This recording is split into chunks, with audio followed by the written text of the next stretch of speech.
picture. Both are Israeli citizens. I am not. I don't know what I am. I am from Jerusalem. I'm a resident. If I leave Jerusalem, I lose my right to go back. If I marry an Italian and get an Italian passport, I'm expelled from Jerusalem. This is a crazy situation. So now you will hear from somebody else with other sensitivities. I may look extremer, although I am not, but let's see. I just commented his optimism. So you can go for She asked me to give from home. I should be here.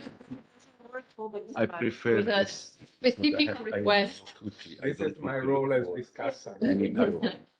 Excellent, excellent. No. This is So this let's is the way. quickly, let's do for formality. I mean, he already started, he said, I'm from Jerusalem. So we talk about, we let Professor Omar Yousef talk around half an hour. Omar is an architect and also he got his PhD. Let me say, architect and PhD is as a Palestinian architect, academic and urban activist from Jerusalem. He already mentioned that. He has been teaching architecture and urban studies at Al-Quds University, educated in the USA, Berlin, and Romania, and he earned his PhD in planning, policy, and design from the University of California, Irvine. As an architect, he won numerous architectural competitions, including awarded the Palestinian Prize of Architectural Distinction, Hasib Youssef and Saeed Sabbagh Prize for designing Al-Quds Center for the Child in Gaza. As a planner and urban activist, Omar worked as a consultant with various NGOs and international agencies such as IPC, UNICEF, and UNDP. Working with IPC and UN Habitat and Jerusalem, he dealt with problems of land use and urban planning amidst ethno-national conflict. He's one of the founding members, as also Oren mentioned, of Palestinian-Israeli Peace Movement, A Land for All, 2 states, 1 homeland. We pass the floor to Omar, please. Hi, thank you very much for inviting us, and I commend your courage to make such a seminar in these conditions and with the official attitudes, which are very pro-Israel. Anyway, that's why I will try not to focus on case studies. I have lots of slides. I'll try to skip many because my colleagues did a very good job in explaining the details of it. Because sometimes Palestinians are expected just to complain. I will complain too, but I'll try also to show a bigger picture of what's happening and go to the roots. Because sometimes when we focus on a tree, we don't see the forest. I'll do my best to show you the forest and the roots of the forest. So I will say, okay, my lecture called is a land without people. Of course, for people without a land, but I will focus on this first part, which I think this is an idea which dominated the state of mind of planners and politicians. And I would say even the cannons stop after the war. After a week, they stop roaring, but the war continues. It continues on the tables, on the designing tables of planners and politicians. And this is what we should know. We talk about the violence in the streets, but we don't talk about the institutional violence which happens by the institutions. The whole planning operation is practically directed in a violent way against the interests of the Palestinians, and I think we saw aspects of that. This is the empty land in the 30s, one of the first pictures, and this is from the Library of Congress. Gaza war. Many people talk, oh, it's or in the media we see, it's a security failure. No, I say it's a political failure. It's the failure of those who skipped conflict resolution and focused on conflict management. They thought, okay, the Palestinians are not so important. Let's manage. It's a manageable conflict. When they rise up, we shoot a couple of them. They will shut down, and we will arrange. We'll go on the geopolitical level. We'll arrange it with Saudi Arabia, with the Emirates, and so on. And now this policy on which Netanyahu did his political career now exploded in his face, practically. His policy exploded in his face, and now he don't know what to do. And I think if we keep doing the older patterns, we won't get new results. And I'll try to show you that what's happening today has its roots in the older patterns of practice against the Palestinians. And I have something which, I don't know, it's not my theory, but it's a sum up of many in the political science, they would say. I call it the chemistry of oppression. If you have oppression and injustice, you will have opposition. If that takes longer, it will become into resistance. And if there is resistance, there is always somebody who is against you who will use that resistance against you. So always we justify it. It's just because this or that. Without we talk about the symptoms usually, but we don't talk about the root causes. I don't know if I will be able to talk about the root causes. So we need a vision, a new vision for both nations. Palestinians maybe are the primary victims, that's true. But the boomerang effect of Oren, I think the boomerang hits again also the oppressor. And we'll see how. Okay. So even the Israelis will be victims, even if they are not conscious of it now. Look about today's extremists. What do we hear? Usually when I follow them, they concentrate on a trilogy. Amazingly, always it's three: occupation, eviction, and colonization. This is what the modern settlers talk about. And here are the representatives of those. Very friendly with Mr. Netanyahu, and he built his career on them. Or they call it expulsion, submission, and death. This is, you find it in Smotrich, in Ben-Gurion. Just call it, just Google it. I don't need to prove it. A land without a people. Okay, although this was a Christian myth at the start, people related to Herzl, it wasn't. But this shows also and that was in the 19th century, in the end of 18th century, where Herzl wrote his Judenstaat book. And what's interesting that Herzl talked with Cecil Rhodes about it. He consulted him. Does anybody know who's Cecil Rhodes? Cecil Rhodes was the founder of Rhodesia, which is another apartheid state, which was in Zimbabwe and Zambia. Imagine, but at that time also colonization and imperialism was fashionable.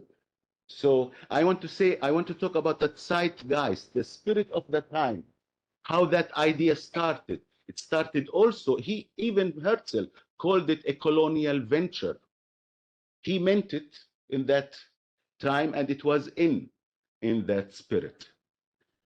And it became to be a frequently quoted sentence which showed the Zionist vision for Palestine.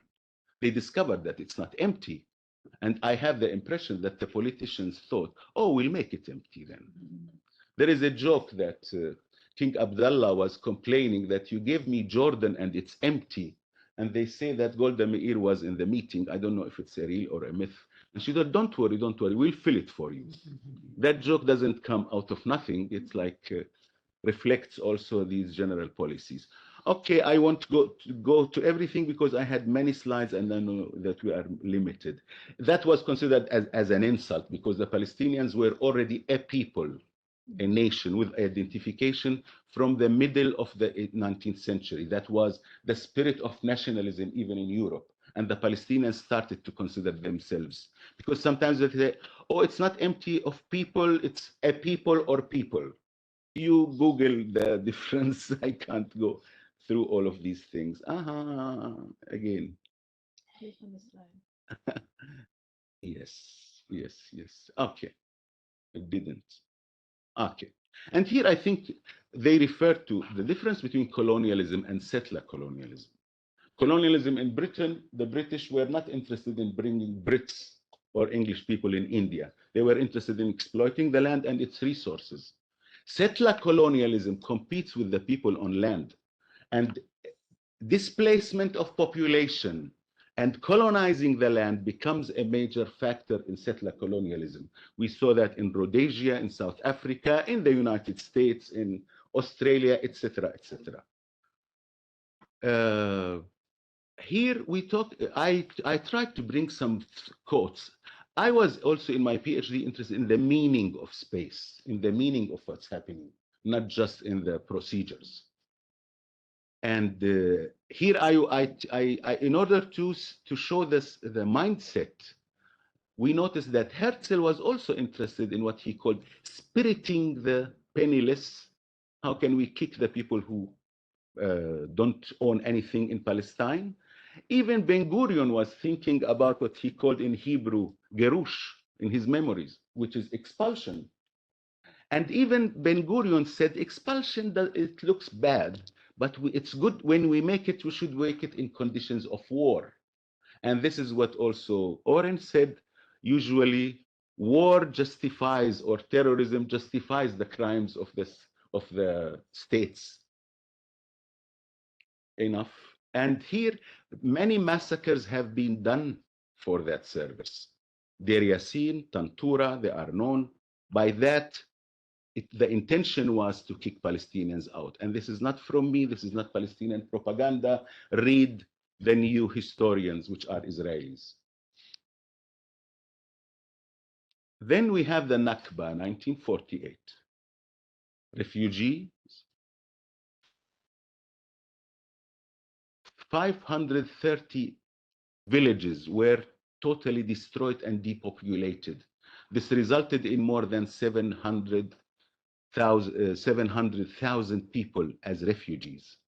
You see on the plan, spatially, all those red dots were destroyed and depopulated. And Palestinians were concentrated, like Manal said, in certain areas, which I call the ghettoization of the Palestinians. So it wasn't just who said willingly, no. And even the internal refugees were not allowed to go back to their destroyed villages, although they were there. So it was not, that's why Palestinians now are very sensitive to the issue. Israeli says, why don't Egypt take them as refugees and they can come back? No, Palestinians learned that you never come back. Even the older people in our, in 67, my mother wanted to run away. My father said, no, we'll stay whatever happens. Because our experience says if you go away, you lose your property, you will never come back. No, it's better to stay even under occupation. Ghettoization under military rule. They remained under military rule until 66. And now I think Manal explained it very well. The Arab centers where they ghettoize the Arabs are until now deprived of good services.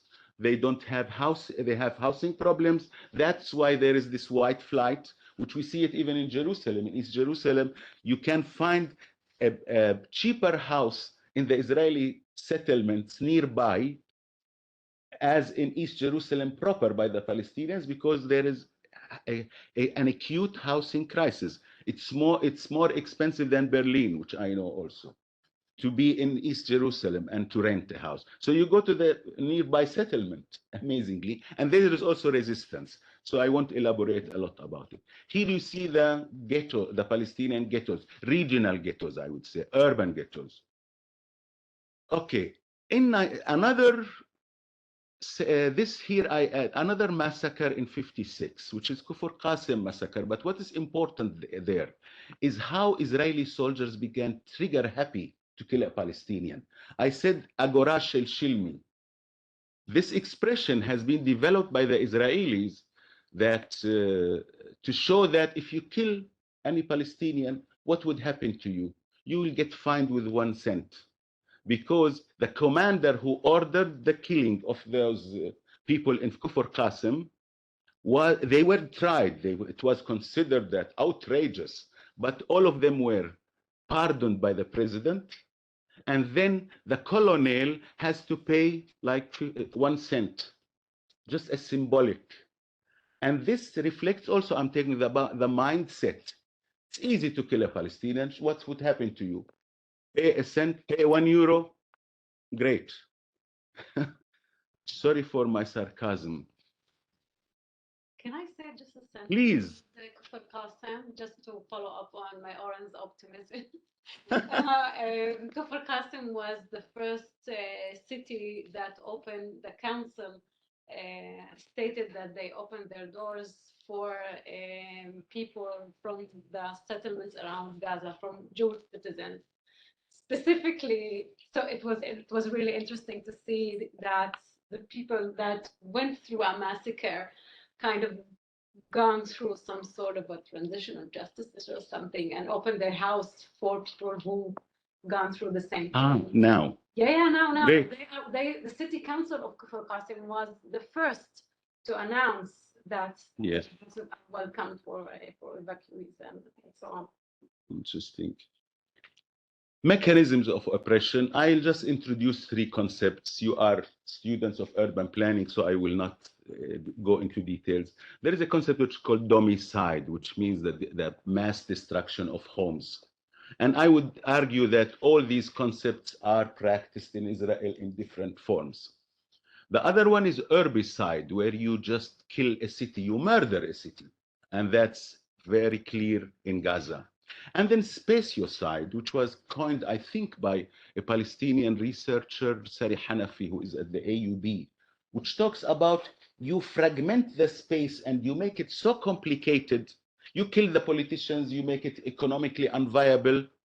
So you don't destroy physically the architecture of it, but the space is not working. And that's what happened in East Jerusalem. I will show you after that with the wall and all these things. East Jerusalem was a full city, and now it's just fragments.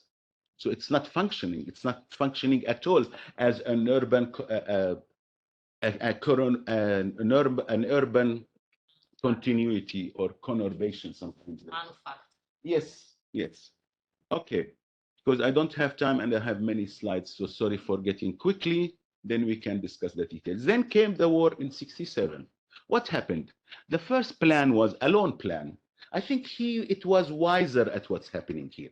Alon decided that in these gray areas, these should be Israeli, because it's on the Jordanian part. And he left those inside enclaves where the Palestinians are concentrated, and he said, let's not settle in it. So you see the white points are made in the so-called security buffer zone.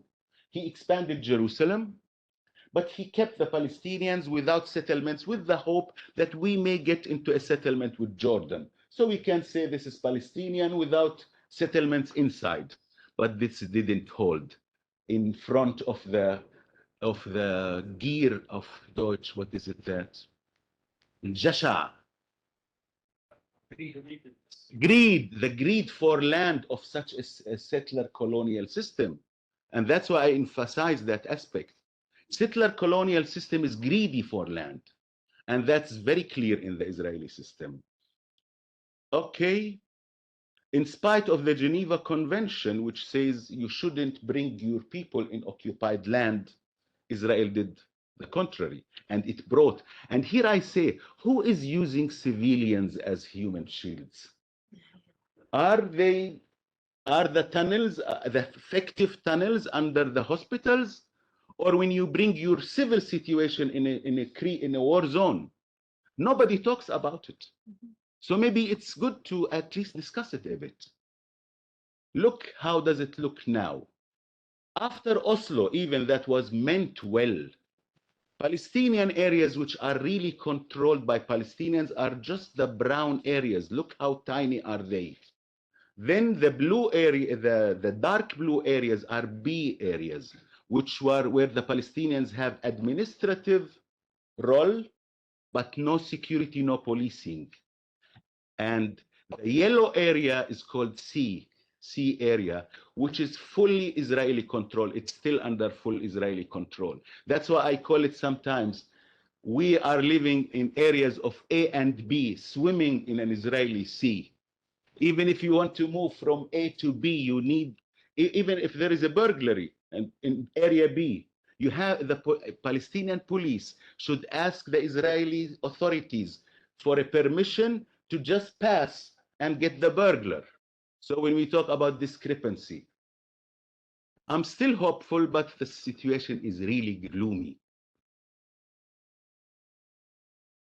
Urban planning is an operational tool of power. I think we heard that, and you can use it to better society, but you can use it in a partisan way to oppress others. And that's what's happening in the Israeli system. It became a territorial and demographic manipulation system or engineering system. With that, you engineer the demography and the territories. Look at the latest development in Israel, which is, I think, was led by the settler movements. Now we have a massive infrastructure project where we see already the bulldozers working on it. When you see the bulldozers, we as architects, when you see the foundation, you know that there is a building coming now. And that didn't start today, didn't start after the 7th of October. This has been cooked 10 years or 15 years before to get funding, to get approvals, and now there is the implementation through the subcommittees in the parliament. So nobody talks about it. We talk about the big political issues. And this is a report from an Israeli report from the courageous group, which is called Breaking the Silence. It's called Highway to Annexation. You all can download it. It's Israeli information, no Palestinian propaganda. Here is another example of, that was one tunnel. Now they are doubling the infrastructure. And this is a billion project. It's not it's not from yesterday. And look at that. Usually, like Oren said, Jewish-only highways to connect you directly to Mother Israel, and the Palestinians are enclosed in those areas with bad streets, old streets. And I should have brought pictures of the congestion. We deleted that picture, which I thought it's too much. No, it was my fault. Like sometimes you have congestion, which takes kilometers when you go through areas, because a settlement like Kidar, which is I think a couple of hundred people, forbids you, not even, yeah, it blocks the street, which brings northwest bank to the south. So where thousands of people go to work, they let it go inside a village, which is Abu Dis, the old streets with shops in it and things like that. So everybody is stuck, while the road, which goes near Kidar, which can circumvent, like a bypass road, is blocked for the security of 120 people. But you sacrifice tens of thousands of people which use that road daily. I had a picture of that. I canceled it. Anyway, Jerusalem. After the occupation of Jerusalem, there has been a clear decision, nobody was ashamed of it, that Palestinians shouldn't exceed the percentage of 27%. Now we are around 30%. That's why the Israeli government is crazy. How to limit the Palestinians and to keep them a minority in Jerusalem. We have another leader after the 67 war, who was Golda Meir, which represents the denial of the identity of the Palestinians. We can argue about this argument and what she meant, but there was no such a thing as Palestinians. Just let's skim it. Here was the situation before 67. Quickly after the war, they annexed 70 square kilometers of illegally annexed land, because that was not legal to annex Palestinian territory into your into the occupier shouldn't annex, but they annexed it and they didn't care. Look at that area later. How does it fill?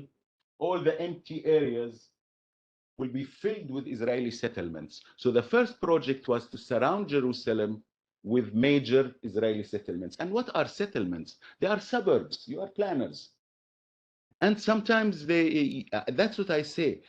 The canons do not decide the war. War is decided by civil practices, by neighborhoods, by suburbs, to fragment the space. And here is what we call spatiocide. They didn't destroy now, all the destruction comes also, but they fragment the space so that it's non-functioning anymore as a Palestinian conurbation. 70 square kilometers, look how there was it decided, and this is OCHA, UN statistics. 35% of it was confiscated for the building of settlements. Palestinians were left only with 9 kilometers, 13%. Imagine now we are around 400,000. Please, urban planning students, calculate how can you house all these people in less than 10 kilometers. You need Manhattan in Jerusalem. It's common sense. Nobody talks about it. So we always talk about it's a problem here or a problem there. So if we solve this problem, everything will be okay. No, we should see the forest. It's not enough to just focus on cases, although case studies are very important. The rest is called green areas. And there is another. This is also tricky, and I will show you here. 22% are green areas. 30% are considered unplanned. They look green at the map. But unplanned means if you bring me a plan, I can approve it. But to change a category in the law, which is called green areas, you have a Kafkaesque process, and usually you don't succeed. Look how the dark green areas are. The browns are Palestinians, the settlements. I told you were the empty areas. How they decided even the boundaries of Jerusalem. They excluded Palestinians, but they kept villages where the people live, and they annexed their empty lands, their fields practically. In the fields, they built all these settlements. Light green is unplanned. That's why we always hear that settlements expand. They built 500 units, 600 units. Palestinians cannot build. Even my nephew built an addition to his house, which doesn't exceed 50 square meters. They were demolished, while the Israelis expand, and we'll see examples of that. So this surrounds the Israelis. It's unplanned. It's welcoming any suggestion. Here you cannot expand, and here there is a highway also. So the use of highways, the use of these things, urban planning is becoming a weapon for discrimination and oppression. Omar, Aywa. they ask, where is the municipality of Jerusalem here? This is all. Not clear for everybody. This is East Jerusalem, and this is the municipality. This is West Jerusalem. So I'm discussing the Palestinian area, which was annexed after 67. First of all, the municipal plan is done by the municipality. Of course. Jewish municipality. Jewish only municipality. Over the other part. Of course, but that's not my interest. I won't argue with them about. This means that I accept the existence of Israel, like the Oslo thing, and I'm talking about the Palestinians. So if you want a two-state solution, we talk about the injustices which are happening in the area of the Palestinians. Okay, double green, double standards. Call it discrimination, call it ethnic discrimination, call it racial discrimination, call it apartheid, which is the taboo word. You choose. Neglect and marginalization in Jerusalem. Although we are 40% of the population now, maybe 37, 38, we receive only 8% of the budget. Imagine. And they raised it to 12%, especially after building the light train and those billions which they poured in the light train. And the light train goes only in 2 stations in the Arab areas. So it raised the percentage to 12. Again, this is an aspect of Palestinian neighborhoods with rubbish and the garbage in itself. We can make a lecture about it. Dilapidation in the old city. So what looks nice on the postcards, when you go inside, it looks different. Vocabulary of municipal violence. Land expropriation, green belts and Israeli highways on Palestinian land and surrounding Palestinian neighborhoods, limiting their growth. Even roads should be connectors, they are separators. long and Kafkaesque bureaucratic process that can take to 3 years to get a license. In Ramallah, I can get a license in 3 weeks. In Jerusalem, I need 3 years. It costs an exorbitant amount of money. Just for one apartment, you pay the municipality around $30,000 for the permit. In my research, once I asked somebody, I told him, man, you could get a license. Why don't you make it? He said, all what I have is $20,000. Shouldn't I buy a house for me and my kids, or should I pay it to the municipality and cannot build?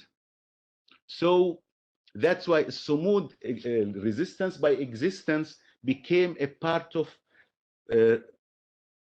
necessity in the areas. Oh, we are also, imagine, Palestinians are 74% under the poverty level in Israel. Building percentages, we have been until recently, we built 30 to 75% of our piece of land. The Israelis in the near neighborhoods can build from 200 to 300%. Lately, they raised the percentage in certain areas like Beit Hanina and Shafat, but with complicated processes. Okay, I should go quickly here. So Jerusalem, from a central city, became to a fragmented, dislocated, and incarcerated neighborhoods. I would show you quickly. For example, this part of the neighborhood, look, it's surrounded by a wall. It has only one entrance to go to Ramallah. Those people were coming to Jerusalem, they should go up, go to Ramallah, come through a checkpoint. It's crazy. This Bir Nabala? Bir Nabala. And with Abu Dis, my university is here. I was walking from the old city to my university. Now I should go this way. I once calculated it, it's 25 kilometers from 1.5 kilometers. So this is also, it consumes your time, it consumes your nerves. I can't talk a lot. I don't have, and I have a permit because I'm from Jerusalem, yes. Need to acquire a permit where settlers Yes. can go whatever they like. I can't even live outside the municipality. I can lose my Jerusalem right. Amputation of East Jerusalem will go for building. We don't call it illegal buildings. Israeli call it illegal buildings. We call it building without permits because I believe, and I think all planners say, when you have rules which do not respect the needs of life, life will definitely break them. So let's not get sophisticated about it. When you have such phenomena, ask yourself why it is happening, not punish the simple people. Punish the politicians who produce that phenomena. Again, bulldozers are the most important weapon now by the Israelis, not tanks. Even in Gaza, if you see, they bring the bulldozers and they destroy the infrastructure. Is Hamas sitting in the sewage system? Sorry, go. Municipality is more dangerous than the army. That was a quote which somebody told me in Jerusalem in one of my researches. Imagine, I'm saying, civil Israel is making war with civil methods against us. So nobody's criticizing it. Okay, it's planning law. Again, settlers on the roof. We started with settling around Jerusalem. Now we are settling inside the neighborhoods. I will go quickly. This is a Palestinian neighborhood, crowded like Manal showed us. It seems it's typical. The same what's happening with them is happening with us. So I'm saying it's a mindset. It's not a coincidence. The same thing which we were saying is happening with us. Inside the old city. And that house was bought by the Prime Minister of Israel, Mr. Ariel Sharon. So it's not fringe crazy people. No, it's a structural system. It's the political people. They move in fortified cars in the areas of Silwan. I come from this neighborhood. Look how they penetrated a neighborhood. I won't explain the map. Search it, Google it. All my information is public. Here, this high house with the Israeli flag is not even found in the court. While my cousin, for 50 square meters, he had to demolish his house. Sheikh Jarrah, What? Allowed height in Silwan. Nothing. You are not allowed to build at all. The other houses near it are also fined and considered illegal. But that settler house, by wish of God, I don't know, was not. And it was a case in the court where the judge, but I won't explain how he asked and no answer. Like whenever what happens, the cameras don't work when Palestinians are victims, but they work all the time when the Israelis are victims. Here, Sheikh Jarrah. Sheikh Jarrah is also a proof of double standards. I was totally provoked once by the Martin Indyk, who said Sheikh Jarrah is a real estate dispute.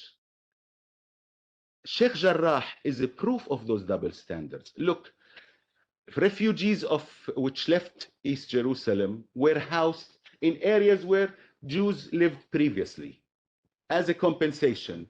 Now, Jewish people are allowed to demand their property in East Jerusalem. Palestinians are not allowed to demand their property in West Jerusalem. This is not a real estate dispute like the Israeli propaganda. This is clear discrimination, two standards for two different people. A system which works just pictures about the meaning of space when you live there. What do you what do you feel? Imagine yourself.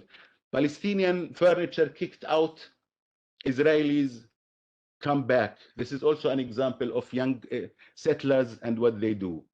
Gaza Urbi-cide murdering the city, and I believe this is a city murder.